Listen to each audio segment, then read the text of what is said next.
একটি শান্ত গ্রামে একটি মুরগি এবং একটি শেয়াল বাস করত। মুরগিটি ছিল পরিশ্রমী ও সদয় এবং শেয়ালটি ছিল চালাক ও পাইক। মুরগির দিন কাটত ডিম পাড়ার ও খাঁচার আশেপাশে ঘোরাফেরা করে। শেয়ালটি প্রতিদিন নতুন কিছু খুঁজে বের করার চেষ্টা করত।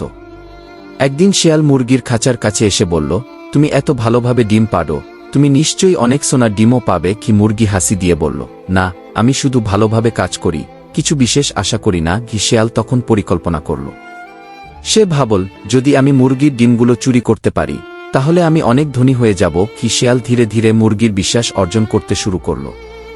সে মুরগির কাছে গিয়ে মিথ্যা বলল, তোমার ডিমগুলো নিরাপদ রাখতে একটি নতুন জায়গা আছে, যেখানে আমি তোমার জন্য নিরাপত্তা নিশ্চিত করতে পারব। কি মুরগি কিছুটা সন্দেহ হলেও শেয়ালের কথা শুনে কিছুটা আগ্রহী হল। একদিন যখন মুরগি নতুন জায়গায় ডিমগুলো রেখে আসছিল, শেয়াল ধীরে ধীরে সেই জায়গার দিকে এগিয়ে আসল। কিন্তু মুরগি সন্দেহ করল এবং চুপচাপ ফিরে গিয়ে শেয়ালকে দেখতে পেল। তখন শেয়াল দ্রুত পালিয়ে গেল।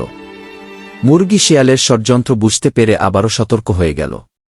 সে শেয়ালকে ধরতে পারল না, কিন্তু সে বুঝল যে কিছু লোকের উদ্দেশ্য ঠিক থাকে না। মুরগি বুঝতে পারল সতর্কতা ও পরিশ্রমই তার নিরাপত্তা নিশ্চিত করতে পারে। শেয়াল তার প্রকৃত স্বভাব ও ভুল উদ্দেশ্যের জন্য কখনো সফল হতে পারে না।